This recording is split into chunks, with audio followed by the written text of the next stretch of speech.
all. I'm Anna Marie Cruz. I'm the Western Regional Manager for the Initiative for a Competitive Inner City. If you're not familiar with us, we're a national nonprofit delivering research and programming to support inclusive prosperity in under-resourced communities. We manage recruitment for the Goldman Sachs 10,000 Small Businesses program, and then I also oversee the West Coast operations of the Inner City Capital Connections program, which is a 40-hour MBA for established businesses.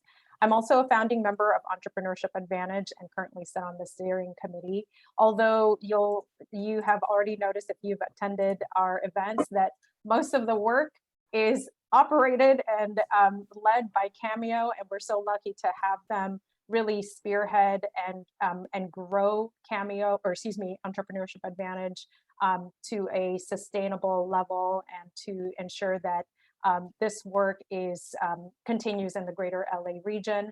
And I want to also say that it allows us to connect with other folks statewide through Cameo's network. So Entrepreneurship Advantage is here because we want to ensure that we are sharing resources across our different organizations so that we can create the economic opportunities for entrepreneurs and small businesses in the greater LA region. And again, we welcome you all to not only attend future events, but to make your involvement official by becoming part of Entrepreneurship Advantage, simply by filling out this form that is now in the chat box. And what that will do is it'll put you on the website so that other folks in the group can find you, and so that when we do have opportunities to resource share or to collaborate, that your information is right there. You can also find us on LinkedIn, of course. So before we introduce our next speakers, we do want to make this a fun, interactive activity for all, since we do want to ensure that our network is actually connected. So we're going to take some time to pair up in small groups so that we can introduce ourselves to each other, and now that we're getting into the holidays, talk about our favorite holiday. And then we'll see you back here. So we're going to put you in small groups, and then we'll see you all back here. So get ready to tell us your favorite holiday.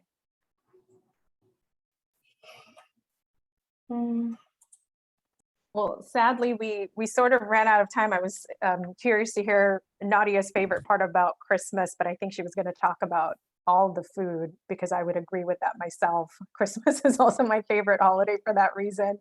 So feel free to put in the chat box more, or if you want to share your favorite holiday in the chat box, and also your contact information. We already realized there's a lot of potential synergy in the triad that we had in our breakout room. So hopefully you have found that too, and you'll continue to connect with each other. So at this time, I'd like to introduce our next speaker, who is Heidi Pikman with Cameo, to tell us more about Cameo and upcoming events and all the amazing work that they're doing at the organization. Just a quickie, because I think most of everybody here is very familiar with Cameo. We're a statewide network of all of you guys, all of the organizations that provide services to micro and small businesses, the SBDCs, women's business centers, the micro lenders, other organizations like ICIC and Entrepreneurship, and so, and we do policy, we do convening like we're doing today, but we also do that statewide, and it's also for affinity groups. And we also do capacity building. So if you want to, we could tell you a little bit about our exciting programs that are going on, which right now Lisa's doing double duty, kind of. She is escaping her duties from our microlending essentials class, which is the 4th day today. If you're interested in that class, it teaches you how to do underwriting for the technical assistance providers. I know a bunch of you have taken the class for the technical assistance providers. It's great. It helps you get your clients to be loan ready in a better way. We were sold out for this one, the one this week. We always sell out about almost a month before. So if you're at all interested, or might have staff interested, or might think you're you know, you might want to save a spot. Get on the wait list. You'll be the first person to know when we're ready to open up registration. We usually give people a couple of days ahead of time to sign up. And there you go. So get on the wait list and email Lisa. Also want to let everybody know we will be having our annual member meeting on December 2nd at 11 a.m. That's our yearly meeting. We tell you, we'll board elections and all that, all of those kind of things, that are in organizationals. I have bylaws that we want to make sure we give this opportunity to our members for feedback. And then as well, we're still collecting information for our impact survey. If your organization has not filled it out, please do. If you're not the right person to fill it out, please talk to the person who is. So like Larry, you don't need to fill it out because the lead centers do that, for example. So the individual SBDCs don't do that. We'll get the information from the lead centers.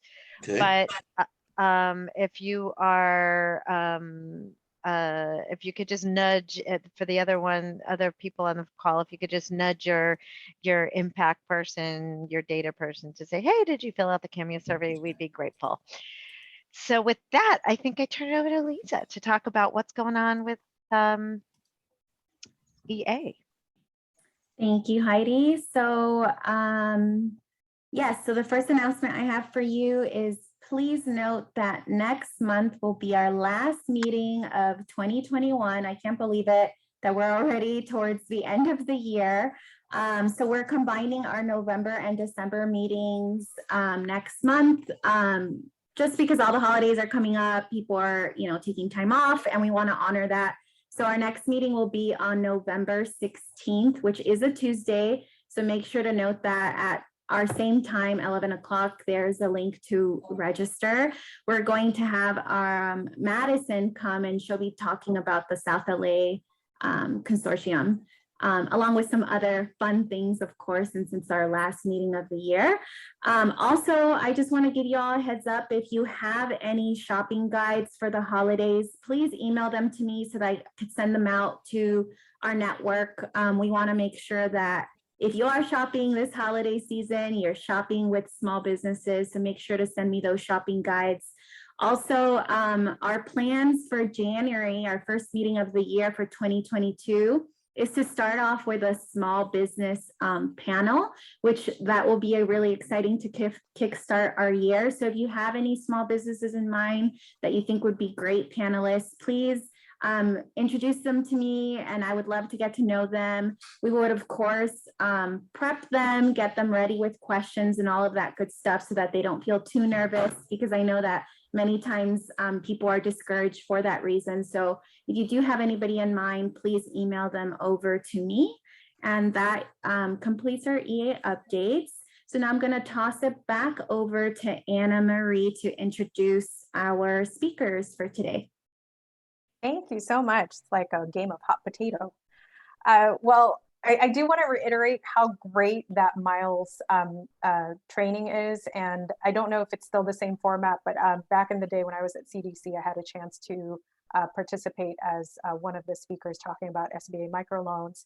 And looking back, if I had known about the underwriting piece, I think I could have been even more effective in other previous roles, particularly in technical assistance. So for organizations that do have staff that are not as familiar with lending, I highly recommend it. And for those of you who are lenders, perhaps you'll want to donate some time and volunteer as subject matter experts to the program. I don't know if Heidi is taking volunteers for that, but just something to think about. So we're really glad to be able to have this conversation today. First, I want to say that this is the first research of its kind that really focuses on anti-displacement work around the commercial or around businesses in general. We know that there's been a lot of work, a lot of attention paid to gentrification and displacement for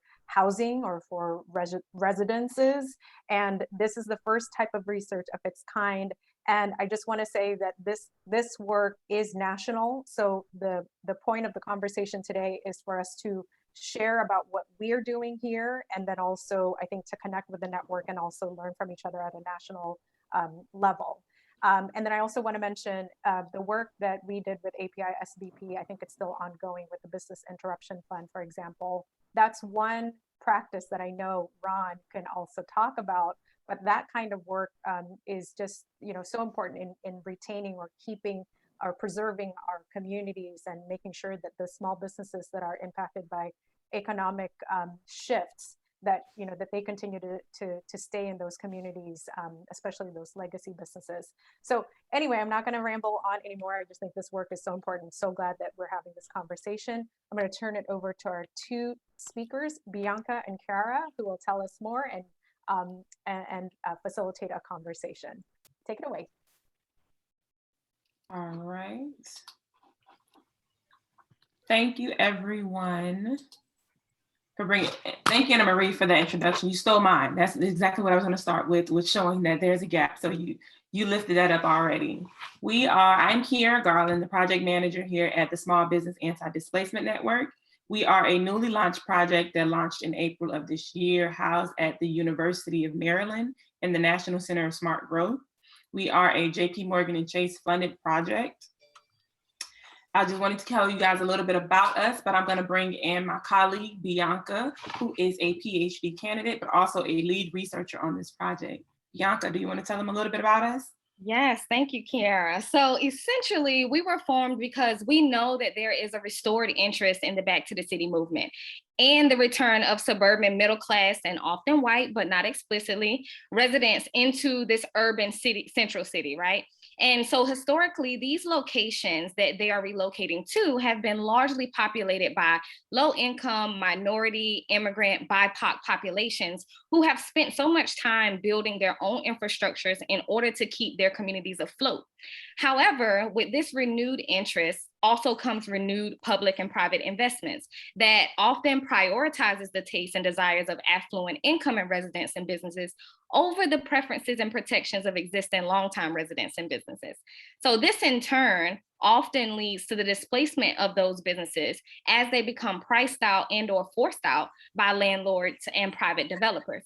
So our mission is essentially to foster a network of small business advocates, technical assistance providers, and even organizations who are dedicated to protecting and preventing the displacement of these historic small businesses that are often owned by immigrants and people of color in these gentrifying neighborhoods.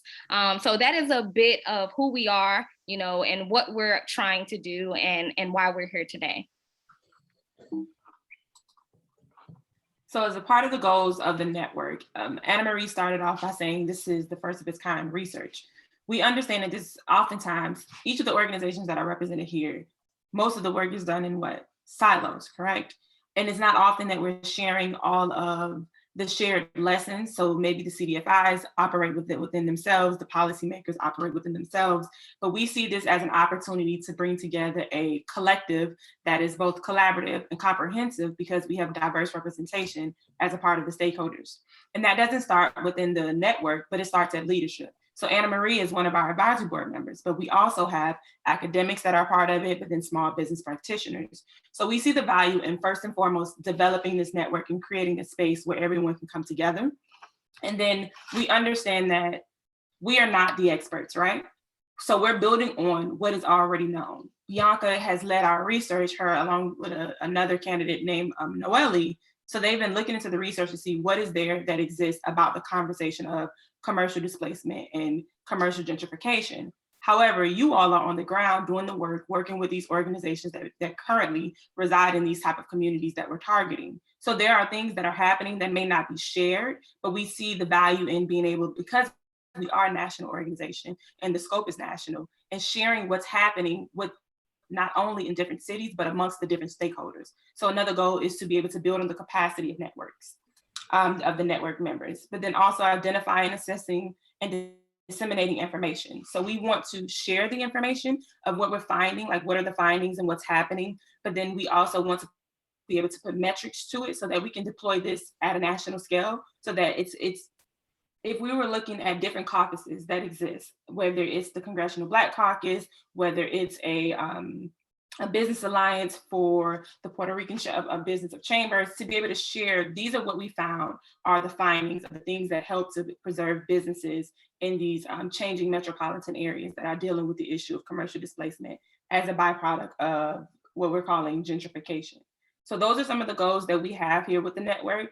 And we feel that having representation from members, much like you all, we can come together with this same shared goal to uplift these businesses and to preserve them so that they can be a part of the change that's happening in their communities, and that they're not necessarily pushed out. So scholars have created formal definitions of commercial gentrification, right?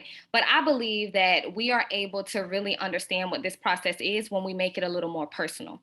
So that's what I hope to do today. How many of you have noticed rising rents in your respective cities, the closure of those family favorite small businesses that have been around since you were a child, boarded up commercial spaces, or even signs that are marketing luxury condos, new and fancy retail stores, high-end boutiques, etc.? Well, that is essentially commercial gentrification. And for some, this is exciting. It's new. It's what many of these residents have been asking for to improve the economic conditions in their communities and even increase access to better jobs with better pay. But for others, it is a sign that they are being replaced, displaced, and outpaced by large-scale development designed to create an entirely different neighborhood culture. And oftentimes that culture does not include them. So while much emphasis has been placed on the residential side of commercial gentrification, far less has been placed on the commercial aspects of gentrification and displacement. And it is our goal as the Small Business Anti-Displacement Network to really fill that gap.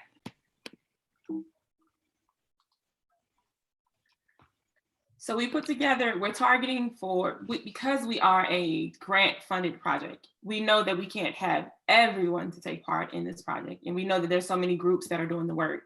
But we placed our focus on 12 major metropolitan areas. Bianca can give you guys a little bit more insight of how we got to these 12. So I'm just gonna lean it over to her. But before I do want you to connect the dots and realize that the issues that you're dealing with in your neighborhoods and in your region are issues that are happening across the country. You are not alone, though it may feel isolated, though the issue may feel heavy. It is something that so many others are also championing and dealing with. But go ahead, Bianca, tell them, how did we get to the 12? Absolutely. So by conducting a very in-depth search on commercial gentrification and small business displacement, we noticed that, like Kiara just said, this was not an issue that was isolated in the DMV area where Kiara and I are located, but it was happening in metropolitan areas across the US and even some internationally. We also noticed that although we have this shared issue, we lacked a dedicated space to discuss these topics, but more importantly, solutions to protect small businesses from what we were seeing as problems. And so that was the importance of SBAN and essentially the importance of selecting these targeted metro areas. Sometimes we work so far apart in silos, like Kiara mentioned earlier, that we fail to realize that some of the things that we're seeing and some of these shared experiences that we're going through, we could be a lot stronger as a community if we just came together and talked about what's working for you in your city, what's working for you in your city, and what may be things that have worked for me in my city that you haven't tried yet, and how can we leverage that power and those connections to really push policies, strategies, and practices that haven't been used before or haven't been used nearly enough in order to protect these small businesses from displacement. So that's how we arrived at these particular targeted metro areas. So as a part of the milestones in the project, one of the things that we wanted to do is to be, like I said earlier, we want to be able to share whatever the findings are, right? So be it a literature review, be it the development of a new report, be it the findings that come out of the virtual learning groups, which are going to launch later on this fall. And the first thing that we've done is we've compiled from the research of Bianca and Noelle, alongside our project director, Dr. Willow Lungamong, and what we're calling a small business anti-displacement toolkit. So we're taking a look at what are the strategies that exist that people have been using to try to preserve businesses in space. What are the tools? So when Bianca mentioned that, she's talking about things like zoning, like how have other cities made use of it, but then strategies in action, which is the examples of the different groups that have utilized these tools and strategies and the success that they found from it. Bianca, want to tell them a little bit more about the anti-displacement toolkit? Absolutely. So just really going off of what Kiara just stated and going really into some of the specific areas we focus on, our strategies expand across the areas of commercial preservation and property improvement, local hiring and entrepreneurial support, tax credits and incentives, zoning and form-based codes, commercial tenant protections, and even commercial property and community ownership. And as far as our tools, in those respective strategy areas, we focus on anything from business improvement districts, commercial affordability, community ownership and shared ownership, cooperatives, entrepreneurship, historic preservation, legacy businesses, local hiring, making sure that we prioritize local employment opportunities when new development occurs. And even things like tax credit, technical assistance, tenant protections, and Kiara already mentioned it, but zoning. And for our strategies in action, this was really a call to make sure that we were highlighting people who were on the ground doing this work in their communities. So our toolkit will show you businesses and organizations and business advocates in different metropolitan areas and even internationally, like I mentioned before, that are doing this work and have had success in doing this work as examples of this is not, just something that we're creating and it's not been done before. People are doing this work, but because, these things are often done in siloed or because we live so far away from each other, we don't receive news on what you're doing over in California all the time as quickly as you could if you lived in that specific area. So we made sure that we took everyday people, everyday organizations, and talked about them in our toolkit, and even provide you with links to those organizations where you can connect with them and learn from what they did, and even go back to your respective communities and say, hey, we haven't tried this before. How can we implement this in our in our space? And just to provide a little bit more context, this document is the beginning of the conversation, not the end. So it does not house everything that exists up under the sun. We feel that a way in order to continue to do that is by building out the network. And what we want to do is be able to amplify the things that we found in these to be successful as we've operated throughout the life of the project. So this 60-page document, again, is the beginning of the conversation. So if you don't see strategies or tools that you know of, it's because we're waiting for organizations like you to engage with us so that we can learn more about it and to be able to elevate that. Absolutely. So from there, we wanted to utilize this opportunity, since we know that you guys come together as a group, and even in my small group, I recognized that there was an organization that I'm like, oh my God, I would love to have their representation as a part of the network. We don't see ourselves as experts. We are not. We are all doing this work, right? And what we want to do is use this moment to just ask a few questions in order to just dive a little bit deeper to find out what's happening in California, what's happening in your local regions, what are you doing, what are you seeing, and what would be something that you feel will be useful to help you all to support the businesses that you service.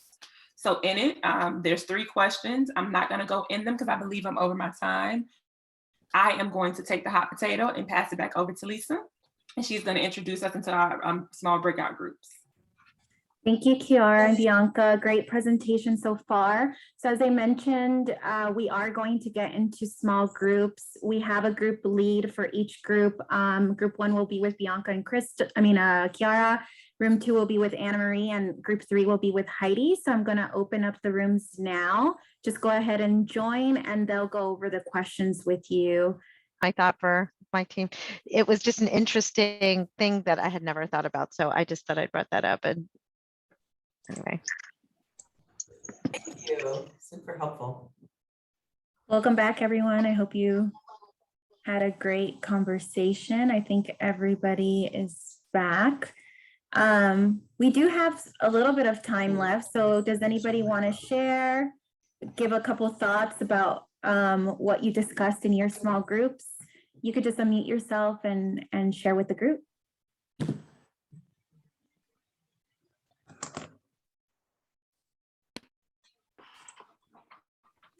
Don't be shy.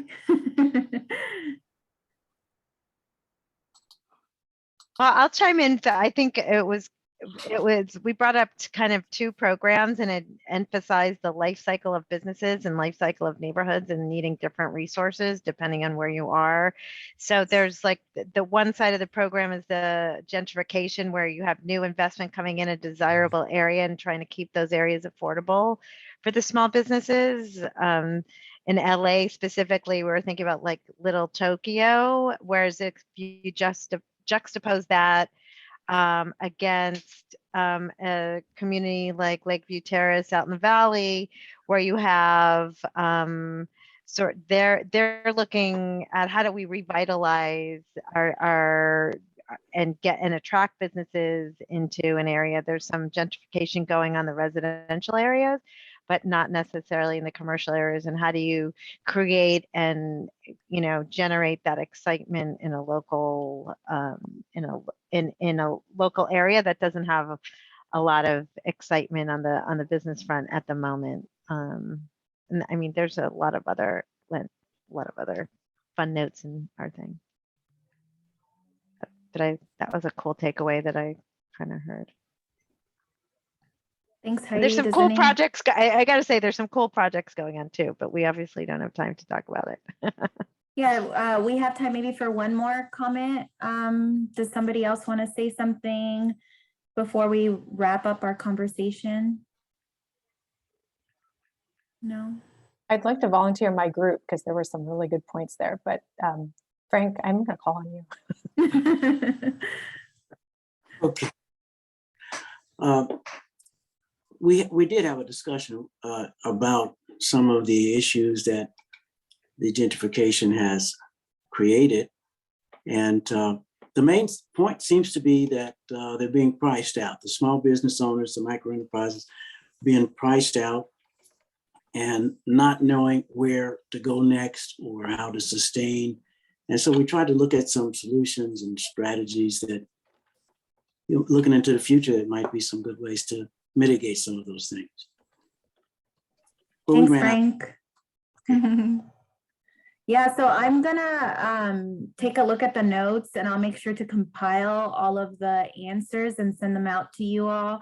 And if you think of anything else, because I know some of you maybe ran out of time, please email it my way and I'll add it to the notes to make sure that Kiara and Bianca get your feedback. I do want to drop their contact information in the chat in case you want to get into, in case you want to directly contact them. But that does conclude our meeting. I thank you to Bianca and Kiara for being with us here today. I will also send a follow-up email with the recording, the slides, and some resources that Bianca and Kiara shared with me to join their membership. Kiara and Bianca, do you want to say any final words before we say goodbye to the group?